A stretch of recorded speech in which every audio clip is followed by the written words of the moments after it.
ഓം ഹരിശ്രീ ഗണപതയേ നമഃ. ഓം സം സരസ്വത്യൈ നമഃ. ഓം ഗും ഗുരുഭ്യോ നമഃ. ഓം ശ്രീരാമചന്ദ്രായ നമഃ.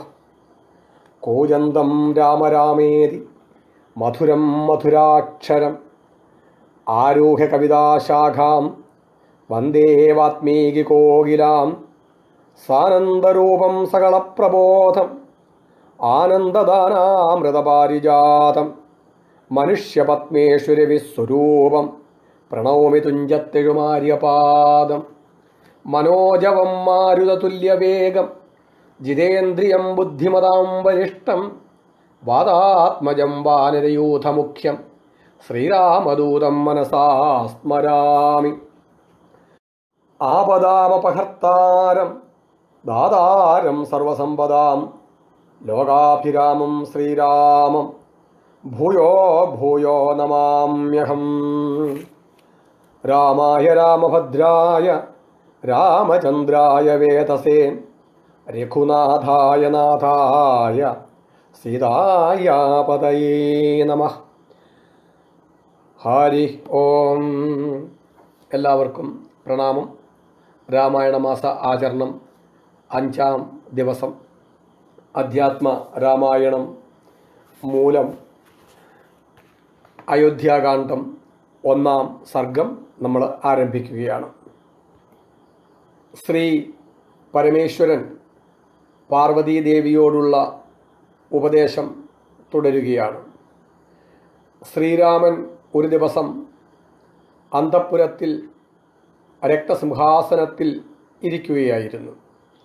സർവ ആഭരണങ്ങളും അണിഞ്ഞ് നീലരത്നം പോലെ ശോഭിക്കുന്ന ശരീരത്തോടു കൂടിയവനും കൗസ്തുഭരത്നം കഴുത്തിലണിഞ്ഞവനുമായ രാമനെ രത്നങ്ങൾ പതിച്ച പിടിയോടുകൂടിയ വെഞ്ചാമരം കൊണ്ട് സീതാദേവി വീശിയിരുന്നു. ദേവി ഭർത്താവിന് താമ്പൂലം നൽകി സൽക്കരിച്ചിരിക്കുന്നു. ആ സമയത്ത് ശ്രീരാമനെ കാണാനായി നാരദ മഹർഷി ആകാശത്തിൽ നിന്നിറങ്ങി വന്നു. ശുദ്ധസ്ഫടികം പോലെ വെളുത്ത നിറത്തോടു കൂടിയവനും ശരത്കാല ചന്ദ്രനെപ്പോലെ നിർമ്മല മനസ്സോടു കൂടിയവനുമായ നാരദ മഹർഷി പെട്ടെന്ന് ശ്രീരാമൻ്റെ മുമ്പിൽ വന്നു നിന്നു. രാമൻ സീതയോടൊന്നിച്ചുടനെ കൂപ്പുകൈയോടെ എഴുന്നേറ്റ് മഹർഷിയുടെ കാൽക്കൽ ഭക്തിയോട് നമസ്കരിച്ചു. അത്യന്തം സന്തോഷത്തോട് മുനിയോട് പറഞ്ഞു, മുനിശ്രേഷ്ഠ, സംസാരത്തിൽ മുഴുകിക്കഴിയുന്ന എനിക്ക് അങ്ങയെപ്പോലെയുള്ള മഹാത്മാക്കളുടെ ദർശനം ദുർലഭം തന്നെ. പൂർവജന്മ പുണ്യത്താലാണ് എനിക്ക് അങ്ങയുമായുള്ള സത്സംഗഭാഗ്യം ലഭിച്ചത്. അങ്ങയുടെ ദർശനം കൊണ്ടുതന്നെ ഞാൻ കൃതാർത്ഥനായി തീർന്നിരിക്കുന്നു. ഞാൻ അങ്ങയ്ക്ക് വേണ്ടി എന്തു ചെയ്യണം എന്ന് ആജ്ഞാപിച്ചാലും നിശ്ചയമായും ഞാൻ അത് ചെയ്യുന്നുണ്ട്. നാരദ മഹർഷി ഭക്തവത്സലനായ രാമനോട് മറുപടി പറഞ്ഞു, രാമ, വെറും ലൗകികന്മാരെ പോലെ സംസാരിച്ച് അങ്ങ് എന്തിനാണ് എന്നെ ഇങ്ങനെ മയക്കാൻ നോക്കുന്നത്? ഞാൻ സംസാരിയാണ് എന്ന് അവിടുന്ന് പറഞ്ഞത് സത്യം തന്നെ. ഭാര്യ, പുത്രൻ മുതലായവരിൽ സ്നേഹത്തോടുകൂടി ഗൃഹത്തിൽ ജീവിക്കുന്നവനെയാണല്ലോ സാധാരണയായി സംസാരി എന്ന് പറഞ്ഞു വരുന്നത്. പ്രപഞ്ചത്തിനു കാരണഭൂതയായ മായയാണ് അങ്ങയുടെ പത്നി. ആ പത്നിയിൽ അവിടുത്തെ സാന്നിധ്യമാത്രത്താൽ ബ്രഹ്മാവ് മുതൽക്കുള്ള ജീവന്മാരാകുന്ന സന്തതികൾ ഉണ്ടായിക്കൊണ്ടിരിക്കുന്നു. സത്വം, രജസ്, തമസ് എന്നീ 3 ഗുണങ്ങളോടുകൂടിയ മായ അങ്ങയെ ആശ്രയിച്ചാണ് നിൽക്കുന്നത്.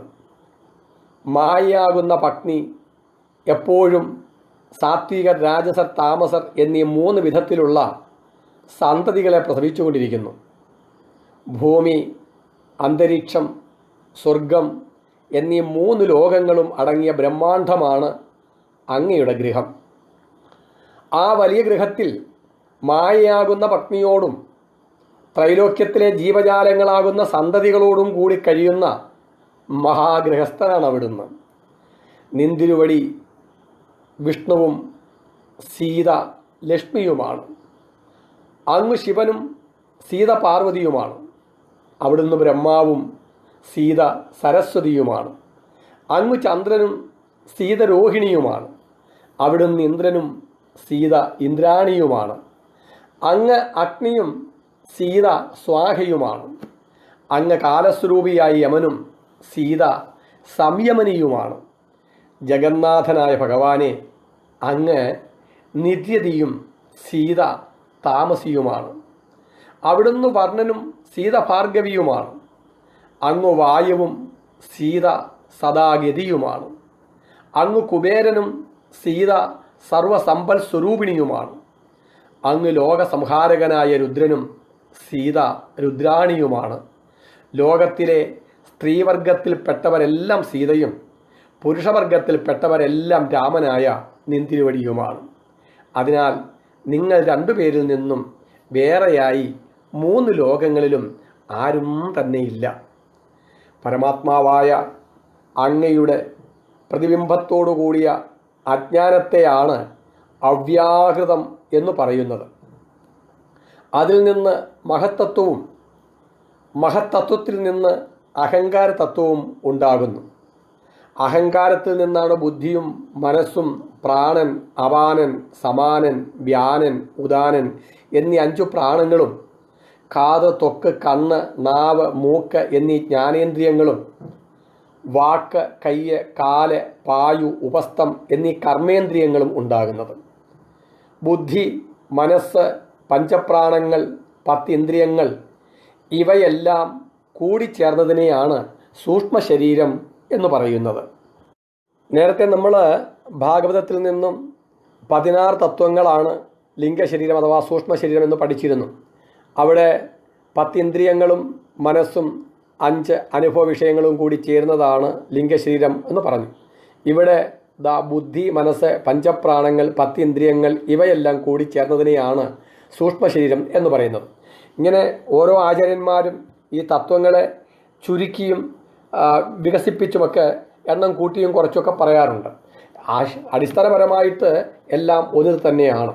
പ്രാണനിൽ തന്നെയാണ് എല്ലാം അടങ്ങിയിരിക്കുന്നത്. പ്രാണനെ ഇവിടെ പഞ്ചപ്രാണനായിട്ട് പ്രത്യേകം എടുത്തിരിക്കുന്നു. അപ്പോൾ ഇവിടെ 10 ഇന്ദ്രിയങ്ങൾ, പഞ്ചപ്രാണൻ അപ്പോൾ 15, പിന്നെ ബുദ്ധി, മനസ്സ് ഇത് രണ്ടും കൂടെ ചേർന്ന് 17 തത്വങ്ങളെയാണ് ഇവിടെ സൂക്ഷ്മ ശരീരം എന്ന് പറയുന്നത്. സൂക്ഷ്മ ശരീരം തന്നെയാണ് ലിംഗശരീരവും എന്ന് പറയുന്നത്. പേരിൻ്റെ വ്യത്യാസം മാത്രമേ ഉള്ളൂ. അതുകൊണ്ട് ഈ എണ്ണവും ഒക്കെ കണ്ടിട്ട് നമ്മൾ ഒരു കൺഫ്യൂഷൻ ഉണ്ടാകരുത്, അതിനുവേണ്ടി പറഞ്ഞെന്ന് മാത്രം.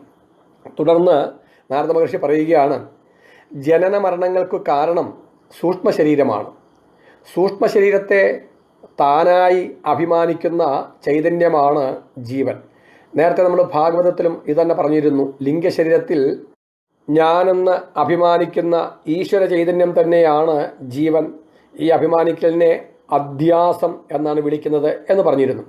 അതുതന്നെയാണ് ഇവിടെയും പറയുന്നത്. ജനനമരണങ്ങൾക്ക് കാരണം സൂക്ഷ്മ ശരീരമാണ്. സൂക്ഷ്മ ശരീരത്തെ താനായി അഭിമാനിക്കുന്ന ചൈതന്യമാണ് ജീവൻ. ആദിയില്ലാത്തതും വർണ്ണിക്കാൻ കഴിയാത്തതുമായ അവിദ്യയാണ് കാരണശരീരം. അപ്പോഴേ എന്ന് തുടങ്ങി നമ്മളുടെ ഈ ജനനമരണാദി ചക്രം എന്ന് പറയാൻ പറ്റില്ല. പറയുകയാണിവിടെ ഈ അവിദ്യ അല്ലെങ്കിൽ ഈ കാരണശരീരം എന്നുണ്ടായി, അത് അനാദിയാണ്, എന്നുണ്ടായതൊന്നും പറയാൻ പറ്റില്ല. തുടർന്ന് പറയുകയാണ്, ജീവന് സ്ഥൂലം, സൂക്ഷ്മം, കാരണം എന്നിങ്ങനെ 3 ശരീരങ്ങളുണ്ട്. ഇവയിൽ അഭിമാനിക്കുമ്പോൾ ആത്മാവ് ജീവനായിത്തീരുന്നു. അപ്പോൾ ഈ ശരീരത്തിൽ ഉണ്ടാകുന്നതായ ആത്മാവിൻ്റെ അഭിമാനം, അവിടെയാണ് ഈ ആത്മചൈതന്യം ജീവൻ എന്ന അവസ്ഥയിലേക്ക് മാറുന്നത്. ഇവയിൽ നിന്ന് വിട്ടുപോരാൻ കഴിഞ്ഞാൽ ജീവത്വം വിട്ട് മുക്തനായിത്തീരുന്നു. സ്ഥൂല ശരീരത്തിൽ അഭിമാനിക്കുമ്പോൾ ജീവന് ജാഗ്രതാവസ്ഥയും, സൂക്ഷ്മ ശരീരത്തിൽ അഭിമാനിക്കുമ്പോൾ സ്വപ്നാവസ്ഥയും, കാരണശരീരത്തിൽ അഭിമാനിക്കുമ്പോൾ സുഷുപ്തിയാവസ്ഥയും അനുഭവപ്പെടുന്നു. രാമ, ഈ 3 അവസ്ഥകൾക്കും അതീതനും അവയുടെ സാക്ഷിയും ജ്ഞാനമാത്ര സ്വരൂപനുമായ പരമാത്മാവാണ് അവിടുന്ന്. ഗണപതി അഥർവശീർഷം പഠിച്ചപ്പോൾ നമ്മൾ അവിടെ പഠിച്ചിരുന്നു, ത്വം ഗുണത്രയാതീത, ത്വം ദേഹത്രയാതീത, ത്വം അവസ്ഥാത്രയാതീത, ത്വം കാലത്രയാതീത എന്നൊക്കെ നമ്മൾ പഠിച്ചിരുന്നു. അതുതന്നെയാണ് ഇവിടെയും പറയുന്നത്. മൂന്നവസ്ഥകൾക്കും അതീതനും അവയുടെ സാക്ഷിയും ജ്ഞാനമാത്ര സ്വരൂപനുമായ പരമാത്മാവാണ് അവിടുന്ന്. ഈ അവസ്ഥയാണ് തുരീയം എന്ന് വിളിക്കുന്നത്. ഈ പ്രപഞ്ച വസ്തുക്കളെല്ലാം ഉണ്ടാവുന്നതും നിലനിൽക്കുന്നതും അവസാനം ലയിച്ച് ഇല്ലാതായിത്തീരുന്നതും അങ്ങയിലാണ്. ഇത് നാരദ മഹർഷി പറയുന്നതാണ് ഭഗവാനോട്. അതിനാൽ എല്ലാത്തിനും കാരണഭൂതനായ പരമാത്മാവാണ് അവിടുന്ന്. ഇരുട്ടിൽ കയറിനെ കണ്ടു പാമ്പായി തെറ്റിദ്ധരിക്കുന്നത് പോലെ ആത്മാവിനെ ജീവനായി ധരിക്കുമ്പോഴാണ് സംസാരഭയം ഉണ്ടാവുന്നത്. ഞാൻ പരമാത്മാവ് തന്നെ എന്ന് ബോധിച്ചാൽ ഭയത്തിൽ നിന്നും ദുഃഖത്തിൽ നിന്നും മോചനം ലഭിക്കും. എല്ലാ ശരീരങ്ങളിലുമുള്ള ബുദ്ധി ജ്ഞാനപ്രകാശത്തോടു കൂടിയതാണ്. ബുദ്ധിയെ പ്രകാശിപ്പിക്കുന്ന ചൈതന്യമാണ് ഭഗവാൻ. അതിനാൽ നിന്തിരുവടി എല്ലാവരിലും ജ്ഞാനസ്വരൂപേണ വിളങ്ങുന്ന ആത്മാവാണ്. ഭാഗവതത്തിൽ പറയും എല്ലാം അറിയുന്നോരറിവ് ആത്മ. നമ്മൾ പറയും സച്ചിദാനന്ദ സ്വരൂപം എന്നൊക്കെ പറയും. ബോധസ്വരൂപം അത് തന്നെ, അതാണല്ലോ എല്ലാത്തിനെയും അറിയുന്നത്. ഇരുട്ടിൽ കയറിനെ അറിയാത്തത് കൊണ്ടാണല്ലോ അതിനെ പാമ്പായി തെറ്റിദ്ധരിക്കുന്നത്. അതുപോലെയാണ് അജ്ഞാനം കൊണ്ട് അങ്ങയിൽ ഈ പ്രപഞ്ചം ആരോപിക്കപ്പെട്ടിരിക്കുന്നത്. കയറിനെ അറിയുമ്പോൾ അതിൽ തോന്നപ്പെട്ടിരുന്ന പാമ്പ് ഇല്ലാതായിത്തീരുന്നത് പോലെ പരമാത്മാവായ അങ്ങയെ അറിയുന്നതോടെ അങ്ങയിൽ ആരോപിക്കപ്പെട്ട പ്രപഞ്ച വസ്തുക്കളെല്ലാം ആത്മാവിൽ ലയിച്ച് ഇല്ലാതായിത്തീരും. പ്രപഞ്ച ഉപശമം ശാന്തം ശിവം അദ്വൈതം ചതുർത്ഥം മന്യന്തെ, അതാണ് തുരീയാവസ്ഥയുടെ എന്ന് നമ്മൾ നേരത്തെ പറഞ്ഞിരുന്നു. ഈ തുരീയം എന്ന അവസ്ഥയുടെ അനുഭവം ഉണ്ടാകുമ്പോൾ ഒരു കോടി ദിവാകരരൊത്തുയരുമ്പടി പാരുടെ നീരനലാദികളും കെടുമാറ് എന്നാണ് ശ്രീനാരായണ ഗുരുദേവനും പാടിയിരിക്കുന്നത്. അപ്പോൾ ഈ തുരീയം എന്ന അവസ്ഥയിലെ പ്രാപഞ്ചികമായ അനുഭവങ്ങളെല്ലാം ലയിച്ചു ചേരുന്നു എന്നതാണ് ഇതിൻ്റെ ആശയം. തുടർന്ന് നാരദ മഹർഷി പറയുകയാണ്, അതിനാൽ ബുദ്ധിമാന്മാർ ജ്ഞാനസമ്പാദനത്തിന് വേണ്ടി എപ്പോഴും പ്രവർത്തിക്കുകയാണ് വേണ്ടത്. നിന്തിരുവടിയുടെ പാതാരബിന്ദങ്ങളിൽ ഉറച്ച ഭക്തിയുള്ളവർക്ക് ക്രമേണ താൻ ആത്മാവാണ് എന്ന അനുഭവമാകുന്ന വിജ്ഞാനമുണ്ടാകുന്നു. നമ്മൾ ഗ്രന്ഥങ്ങളിൽ നിന്നൊക്കെ പഠിക്കുമ്പോൾ അത് ജ്ഞാനം, അത് സ്വ അനുഭവത്തിൽ വരുമ്പോൾ അതിനെ വിളിക്കുന്ന പേരാണ് വിജ്ഞാനം. അതാണ് ഇവിടെ പറയുന്നത്. ഉറച്ച ഭക്തിയുള്ളവർക്ക് ക്രമേണ താൻ ആത്മാവാണ് എന്ന അനുഭവമാകുന്ന വിജ്ഞാനമുണ്ടാകുന്നു. ജ്ഞാന വിജ്ഞാനങ്ങളുടെ ഭേദം ഇവിടെ മനസ്സിലാക്കാം. അതോടെ അവർ അജ്ഞാനം നശിച്ച് മുക്തരായിത്തീരുന്നു.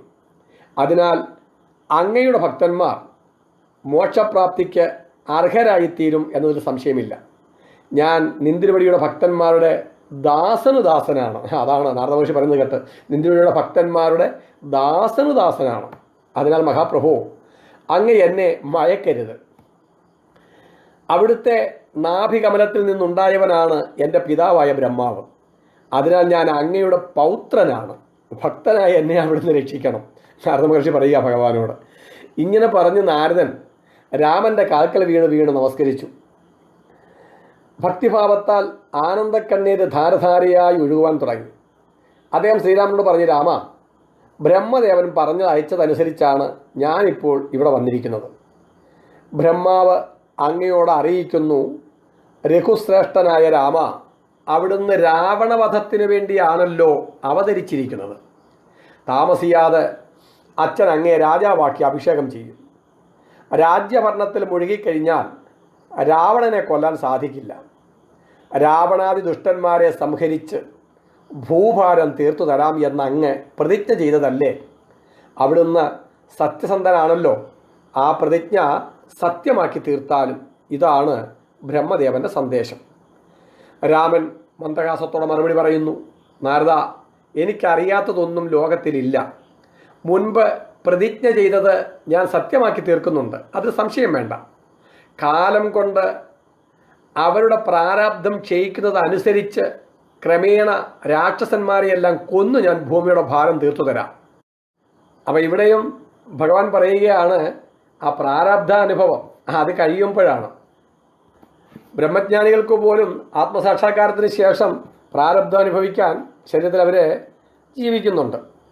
അപ്പോൾ തുടർന്ന് ഭഗവാൻ പറയുകയാണ്, രാവണവധത്തിനായി ഞാൻ നാളെ ദണ്ഡകാരണ്യത്തിലേക്ക് പുറപ്പെടുകയാണ്.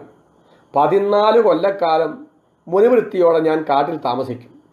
സീതയെ നിമിത്തമാക്കിക്കൊണ്ട് രാവണനെയും പരിവാരങ്ങളെയും രാക്ഷസ സൈന്യത്തെയും സംഹരിക്കുന്നുണ്ട്. ഇങ്ങനെ രാമൻ അരുളി ചെയ്തപ്പോൾ നാരദ മഹർഷി വളരെയധികം സന്തോഷിച്ചു. എന്നിട്ട് ഭഗവാനെ 3 പ്രദക്ഷിണം വെച്ച് രാമൻ്റെ കാൽക്കൽ ദണ്ഡ നമസ്കാരം ചെയ്തു. ശ്രീരാമൻ്റെ അനുവാദത്തോടെ നാരദൻ ദേവലോകത്തേക്ക് പോവുകയും ചെയ്തു. രാമനും നാരദനും തമ്മിൽ നടന്ന ഈ സംവാദത്തെ ദിവസേന ഭക്തിപൂർവ്വം പഠിക്കുകയോ കേൾക്കുകയോ സ്മരിക്കുകയോ ചെയ്താൽ ക്രമേണ വൈരാഗ്യവും ജ്ഞാനവും വളർന്ന് മുക്തനായിത്തീരും എന്നത് തീർച്ചയാണ്.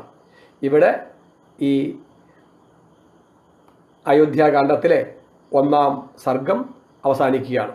അപ്പോൾ ഇതിൽ നിന്നും ഈ എന്താണ് ജീവൻ എന്ന് നമ്മൾ ആ തത്വം പറയുന്ന ഭാഗം ശ്രദ്ധിച്ച് കേട്ട് മനസ്സിലാക്കുക എന്നുള്ളതാണ് ആവശ്യം.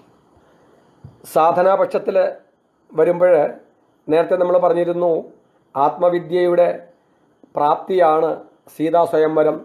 അതിനുശേഷം ആ ഭേദഭാവത്തെ ഇല്ലായ്മ ചെയ്യുന്നതാണ് 2 രാമന്മാരും ഒരു രാമൻ തന്നെയാണ് എന്നറിയുന്നു. ആ അറിവിലാണ് ഭയം ഇല്ലാതാകുന്നത് എന്ന തത്വം നമ്മളെ ബോധ്യപ്പെടുത്തുന്നതായിരുന്നു ഭാർഗവ രാമ ദർപ്പശമനം എന്ന് പറയുന്നതായ ആ ഭാഗത്തിൽ കൂടി നമുക്ക് മനസ്സിലാക്കാനുള്ളത് എന്ന് പറയുന്നു. ഇവിടെ തുടർന്ന് ഇനിയും സാധനയുടെ അടുത്ത ഘട്ടത്തിലേക്ക് കടക്കുകയാണ്. അയോധ്യാകാന്ഡത്തിൽ കൂടി മുൻപോട്ട് പോവുകയാണ് സാധന. ഇവിടെ നോക്കൂ, വീണ്ടും ആ ഗുരുവിൻ്റെ സാന്നിധ്യം. ഒരു ഗുരുവാണ് സാധകനെ മുൻപോട്ട് നയിക്കുന്നത്. ആദ്യത്തിലെ ബാലകാന്ഡത്തിൽ അവിടെ വിശ്വാമിത്രനായിരുന്നു ഗുരുവായിട്ട് വന്നത്. ഗായത്രിയുടെ ഋഷിയാണ് വിശ്വാമിത്ര മഹർഷി എന്നൊക്കെ നമ്മൾ പറഞ്ഞിരുന്നു. അപ്പോൾ ആ ഗായത്രിയാണ് അവിടെ വിശ്വാമിത്ര മഹർഷിയായിട്ട് സങ്കല്പിച്ചത്. ഇവിടെ നോക്ക്, സാധനയുടെ അടുത്ത ഘട്ടത്തിലേക്ക് ഈ സാധകനെ നയിക്കുവാൻ ഇവിടെയും ഗുരു അണയുകയാണ്, ദേവഗുരുവായ നാരദൻ. ഗുരുവിൻ്റെ സ്ഥാനമാണ് സാധനാതലത്തിൽ നോക്കുമ്പോൾ ഗുരുവിൻ്റെ സ്ഥാനം നമ്മുടെ സാധകനെ മുൻപോട്ട് നയിക്കുന്ന ആ ഉത്തരവാദിത്വം ഓർമ്മപ്പെടുത്തുന്നതായ ഗുരുവിൻ്റെ സ്ഥാനം, അതാണ് ഇവിടെ നാരദ മഹർഷിക്കുള്ളത്.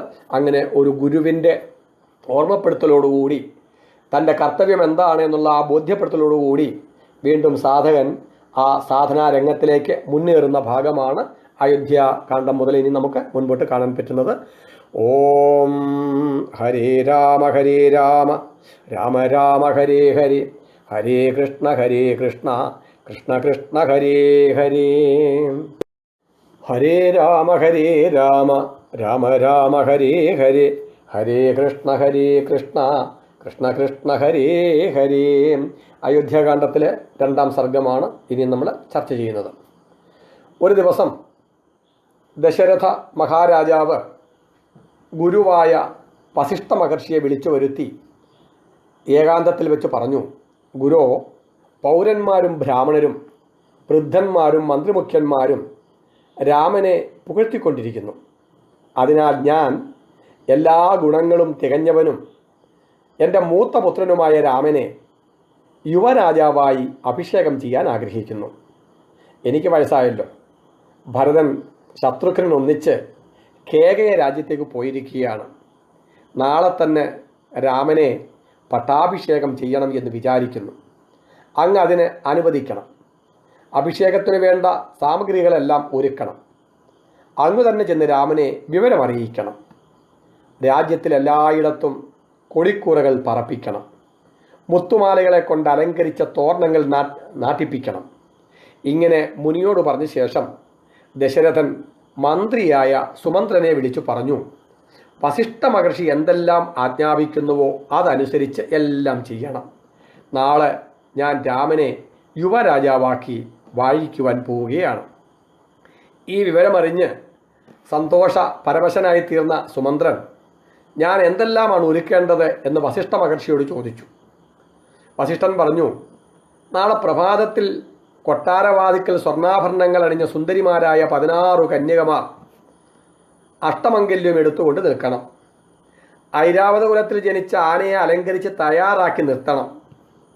അഭിഷേകത്തിന് ശേഷം രാമന് പട്ടണപ്രവേശം ചെയ്യുമ്പോൾ സഞ്ചരിക്കാനാണ് ആന. എല്ലാ തീർത്ഥങ്ങളിൽ നിന്നും അഭിഷേകത്തിന് സ്വർണ്ണക്കുടങ്ങളിൽ ജലം കൊണ്ടുവരണം. പുതിയ 3 പുലിത്തോലുകൾ കരുതി വെക്കണം. അഭിഷേകത്തിന് ശേഷം സിംഹാസനത്തിൽ വിരിക്കാനുള്ളവയാണ് ഈ പുലിത്തോല്. രത്നങ്ങൾ പതിച്ച കാലോടുകൂടിയതും മുത്തുമാലകൾ കൊണ്ട് അലങ്കരിച്ചതുമായ വെൺകൊറ്റക്കുട തയ്യാറാക്കണം. രാമനെ അലങ്കരിക്കാൻ ദിവ്യങ്ങളായ മാലകളും രത്നാഭരണങ്ങളും പട്ടുവസ്ത്രങ്ങളും ധാരാളം കരുതണം. മഹർഷിമാർ കയ്യിൽ ദർഭപ്പുല്ല് ധരിച്ച് അഭിഷേകത്തിന് തയ്യാറായി നിൽക്കണം. നർത്തകികൾ, പാട്ടുകാർ, വാദ്യക്കാർ മുതലായവർ അഭിഷേക സമയത്ത് നൃത്തം ചെയ്യുകയും പാടുകയും വാദ്യങ്ങൾ മുഴക്കുകയും വേണം. ആന, കുതിര, തേര്, കാലാൾ എന്നീ ചതുരംഗ സൈന്യങ്ങൾ ആയുധങ്ങൾ ധരിച്ച് അരമനയുടെ മുന്നിൽ നിൽക്കണം. അയോധ്യയിലെ എല്ലാ ക്ഷേത്രങ്ങളിലും പ്രത്യേക പൂജയും നിവേദ്യവും വഴിപാടുകളും ഏർപ്പാട് ചെയ്യണം. സാമന്ത രാജാക്കന്മാരെല്ലാം കാഴ്ചദ്രവ്യങ്ങളുമായി എത്തിച്ചേരാൻ നിർദ്ദേശിക്കണം. ഇങ്ങനെ സുമന്ത്രനോട് പറഞ്ഞ് ഏർപ്പാട് ചെയ്ത ശേഷം വസിഷ്ഠ മഹർഷി തേരിൽ കയറി രാമൻ്റെ അന്തഃപുരത്തിലേക്ക് പുറപ്പെട്ടു. 3 ഗോപുരങ്ങളും കടന്ന് അന്തഃപുരത്തിനു മുൻപിലെത്തി തേരിൽ നിന്നിറങ്ങി. രഘുവംശ ആചാര്യനായതിനാൽ കാവൽക്കാരും അദ്ദേഹത്തെ തടുത്തില്ല. മഹർഷി നേരെ അന്തഃപുരത്തിലേക്ക് പ്രവേശിച്ചു. ഗുരുവിനെ കണ്ട ഉടനെ രാമൻ കൂപ്പുകൈകളോടെ എഴുന്നേറ്റു. അദ്ദേഹത്തിൻ്റെ കാൽക്കൽ ഭക്തിയോടെ നമസ്കരിച്ചു. കാല് കഴുകാനുള്ള വെള്ളം സീത സ്വർണ്ണക്കലശത്തിൽ കൊണ്ടുവന്നു. മഹർഷിയെ രക്തസിംഹാസനത്തിൽ ഇരുത്തി അദ്ദേഹത്തിൻ്റെ കാലുകൾ കഴുകിച്ച് ആ പാദതീർത്ഥം രാമനും സീതയും ശിരസിൽ ധരിച്ചു. ആ പാദതീർത്ഥം ശിരസിൽ ധരിക്കാൻ കഴിഞ്ഞതിനാൽ ഞാൻ ഇന്ന് ധന്യനായി എന്ന് രാമൻ ഗുരുവിനോട് പറഞ്ഞു. വസിഷ്ഠ മഹർഷി ചിരിച്ചുകൊണ്ട് മറുപടി പറഞ്ഞു, അങ്ങയുടെ പാദതീർത്ഥമാകുന്ന ഗംഗാനദിയെ ശിരസിൽ ധരിച്ചതിനാൽ പാർവതീപതിയായ ശിവൻ ധന്യനായി തീർന്നു. എൻ്റെ പിതാവായ ബ്രഹ്മാവും അവിടുത്തെ പാദതീർത്ഥം ശിരസിൽ തളിച്ചതിനാലാണ് പാപം നശിച്ച് ശുദ്ധനായി തീർന്നത്. ഇപ്പോൾ എൻ്റെ പാദതീർത്ഥം ശിരസിൽ ധരിച്ചതും സ്വയം ധന്യനായി എന്ന് പറഞ്ഞതും ലോകർ ഗുരുവിനോട് പെരുമാറേണ്ടത് എങ്ങനെയെന്ന് ഉപദേശിക്കാനാണെന്ന് എനിക്കറിയാം. ഇത് നമുക്ക് തരുന്ന ഉപദേശമാണ്. അവിടുന്ന് പരമാത്മാവാണെന്നും ലക്ഷ്മി ദേവിയോടുകൂടി അവതരിച്ച ഈശ്വരനാണെന്നും ദേവന്മാരുടെ കാര്യം സാധിപ്പിക്കാനും ഭക്തന്മാരെ അനുഗ്രഹിക്കാനും രാവണനെ നിഗ്രഹിക്കാനുമാണിപ്പോൾ അവതരിച്ചിരിക്കുന്നത് എന്നും എനിക്കറിയാം.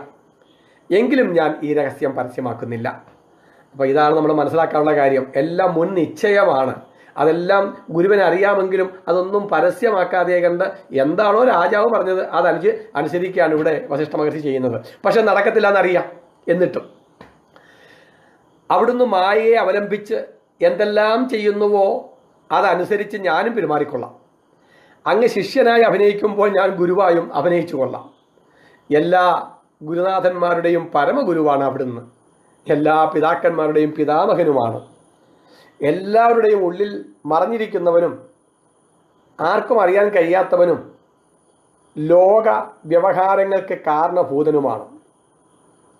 രജോഗുണ തമോ ഗുണങ്ങളുടെ സ്പർശമില്ലാത്ത ശുദ്ധ സത്വഗുണത്താൽ ദിവ്യമായ ശരീരം സ്വീകരിച്ച് യോഗമായാൽ അങ്ങ് മനുഷ്യൻ എന്ന പോലെ തോന്നപ്പെടുകയാണ്.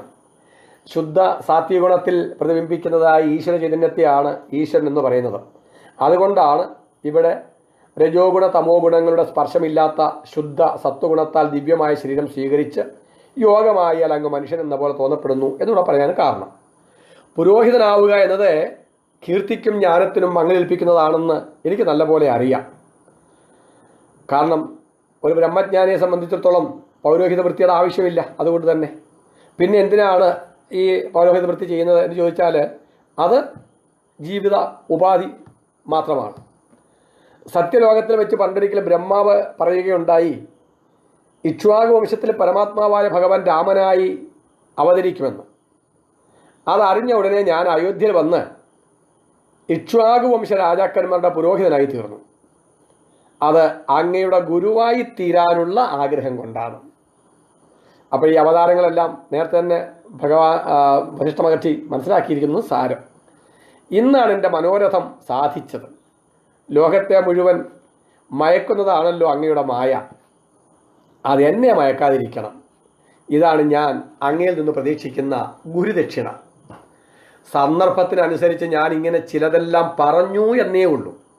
ദശരഥ മഹാരാജാവ് പറഞ്ഞതനുസരിച്ചാണ് ഞാൻ ഇപ്പോൾ ഇങ്ങോട്ട് വന്നിരിക്കുന്നത്. നാളെ അങ്ങയെ യുവരാജാവായി അഭിഷേകം ചെയ്യാൻ പോവുകയാണ്. ഇന്ന് അങ്ങ് സീതയോടുകൂടി ഉപവാസം അനുഷ്ഠിക്കണം. ഇന്ന് രാത്രി ഇന്ദ്രിയങ്ങളെ അടക്കി ബ്രഹ്മചര്യ വ്രതത്തോടെ വെറും നിലത്ത് കിടന്ന് ഉറങ്ങണം. ഞാൻ മഹാരാജാവിൻ്റെ അടുക്കിലേക്ക് പോകുന്നു. അങ്ങ് നാളെ രാവിലെ കൊട്ടാരത്തിലേക്ക് വന്നാൽ മതി. ഇവിടെ നമ്മൾ ശ്രദ്ധിക്കുക, ഒരു യുവരാജാവാണ് ഇനിയും ഭാവിയിലെ രാജാവാകേണ്ടുന്നത്. അപ്പോൾ ഭാവിയിലെ രാജാവാകാനുള്ള തയ്യാറെടുപ്പാണ് യുവരാജാവ്. അദ്ദേഹം ആ പദവിയിലേക്ക് വരുന്നതിന് മുമ്പ് എന്താ ചെയ്യേണ്ടുന്നത്? ഇന്ന് രാത്രി ഇന്ദ്രിയങ്ങളെ അടക്കി ബ്രഹ്മചര്യ വ്രതത്തോടെ വെറും നിലത്ത് കിടന്നുറങ്ങണം. ഭരണാധികാരിക്ക് ചില ക്വാളിറ്റികളൊക്കെ ഉണ്ടായിരിക്കണം. ഇന്ദ്രിയ നിയന്ത്രണം ഉള്ളവനായിരിക്കണം. അതുപോലെ ഈ നിലത്ത് കിടന്നുറങ്ങുക, ഈ ഭോഗ സുഖസൗകര്യങ്ങളിലെല്ലാം രാജകീയ ഭോഗ സുഖസൗകര്യങ്ങളിലെല്ലാം ഇല്ലാത്തവനായിരിക്കണം. പക്ഷേ ഇന്നത്തെ അവസ്ഥ അങ്ങനെ വല്ലതും ആണോ? എന്തൊക്കെ നമുക്കൊരു പാഠമാണ്. നമുക്ക് കഥ തുടരാം. ഇങ്ങനെ പറഞ്ഞ് വസിഷ്ഠൻ തേരിൽ കയറി ദശരഥ മഹാരാജാവിൻ്റെ അരമനയിലേക്ക് പോയി. ശ്രീരാമൻ ലക്ഷ്മണനോട് പുഞ്ചിരിയോടെ പറഞ്ഞു, ലക്ഷ്മണ, എനിക്ക് നാളെ യുവരാജാവായി പട്ടാഭിഷേകം നടക്കാൻ പോവുകയാണ്. ഞാൻ വെറും നിമിത്തം മാത്രമാണ്. രാജ്യകാര്യങ്ങൾ വേണ്ട പോലെ നോക്കി നടത്തേണ്ടതും അതിലൂടെ കൈവരുന്ന സൗഭാഗ്യങ്ങൾ അനുഭവിക്കേണ്ടതും നീയാണ്. നീ എൻ്റെ ശരീരത്തിനു പുറമേയുള്ള പ്രാണനാണ്.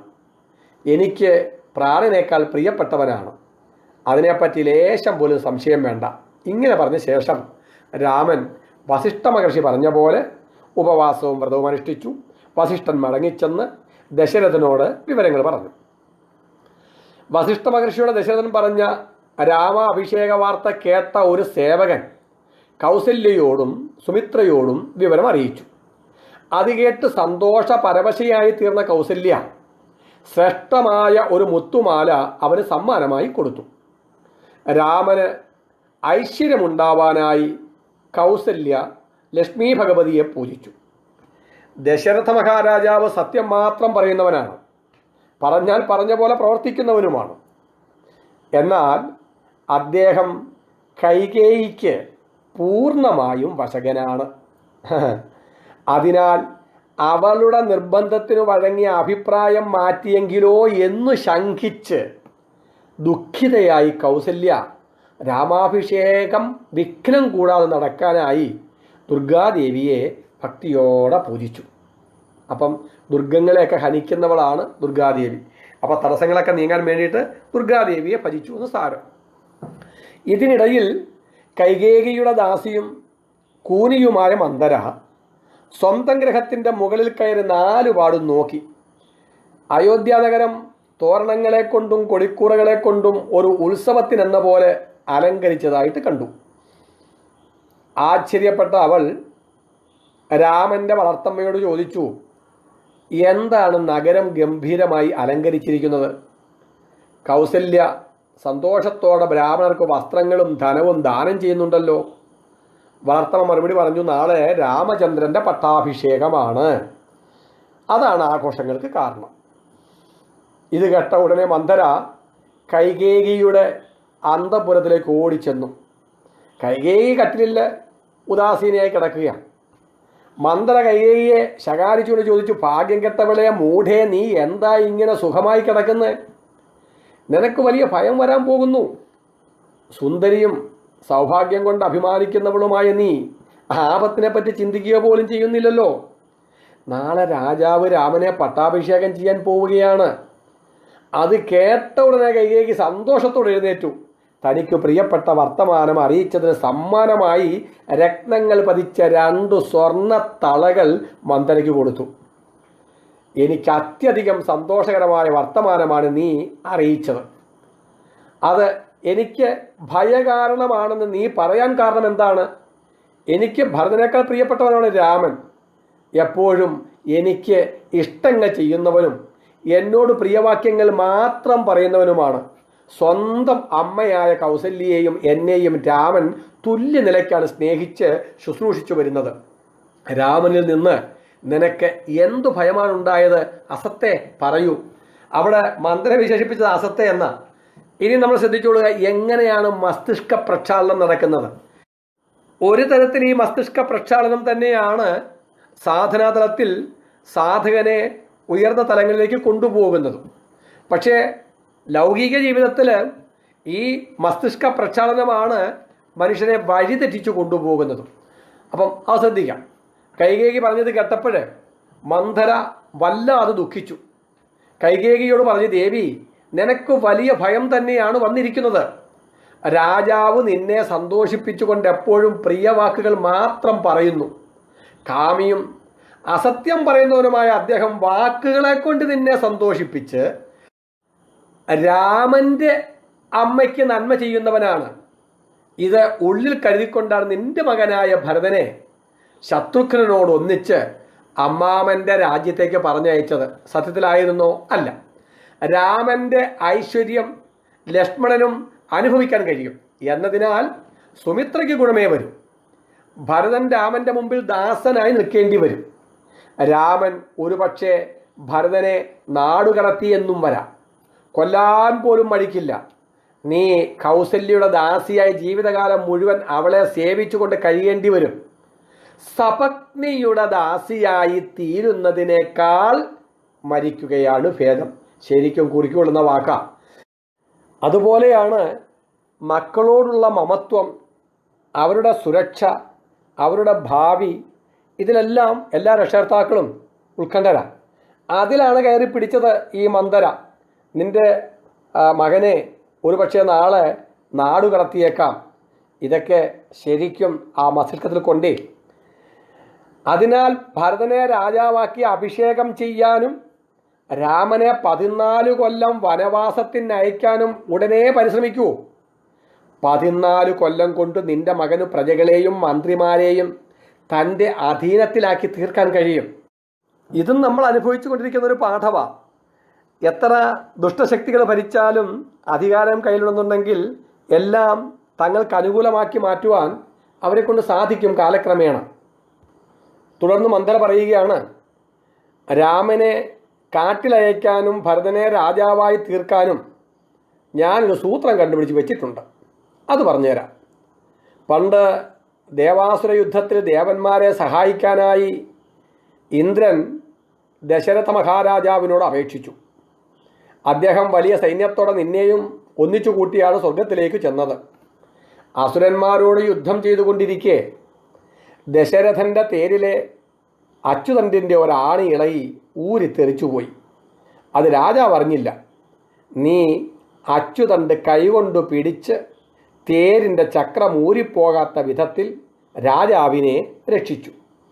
അസുരന്മാരെ തോൽപ്പിച്ചോടിച്ച ശേഷം നിന്റെ ധീര പ്രവൃത്തി അറിഞ്ഞ് സന്തോഷിച്ച ദശരഥ മഹാരാജാവ് നിന്നോട് 2 വരങ്ങൾ ചോദിക്കാൻ അപേക്ഷിച്ചു. വരങ്ങൾ അങ്ങയുടെ അധീനത്തിൽ തന്നെ ഇരിക്കട്ടെ. ആവശ്യം വരുമ്പോൾ ഞാൻ ചോദിച്ചു വാങ്ങിക്കൊള്ളാം എന്ന് നീ പറഞ്ഞു.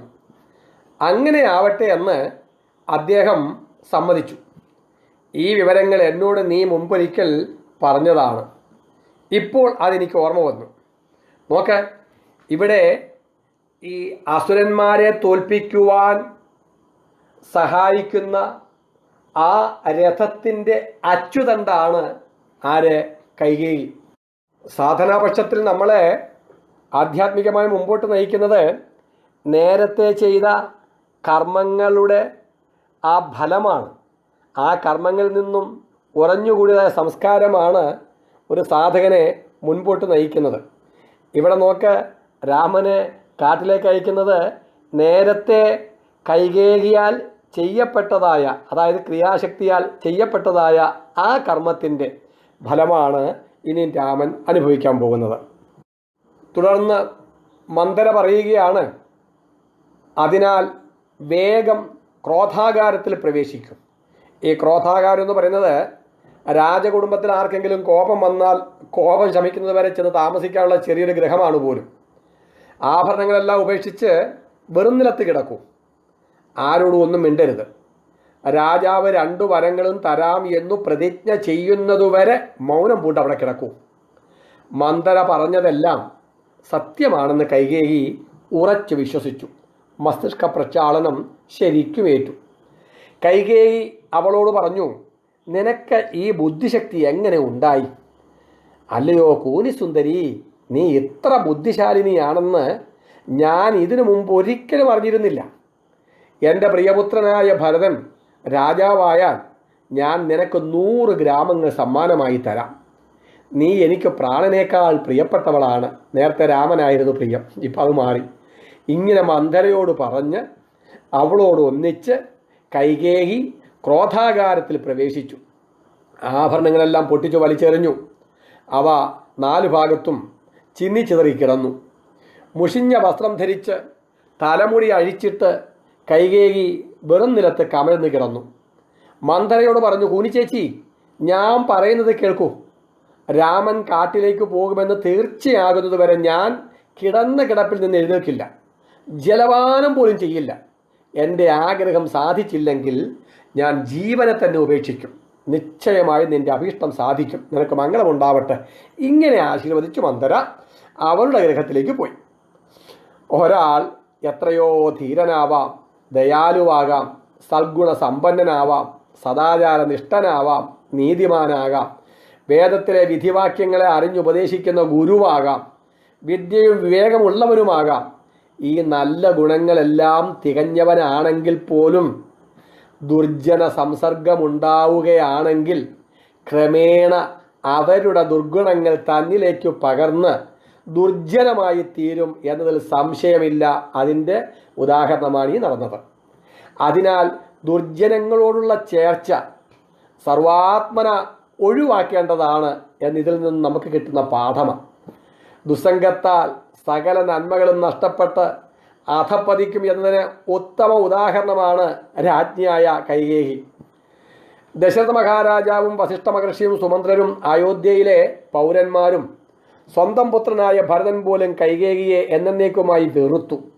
അതിന് കാരണം മന്ദരയോടുണ്ടായ അല്പസമയത്തെ ദുസ്സംഗമാണ്.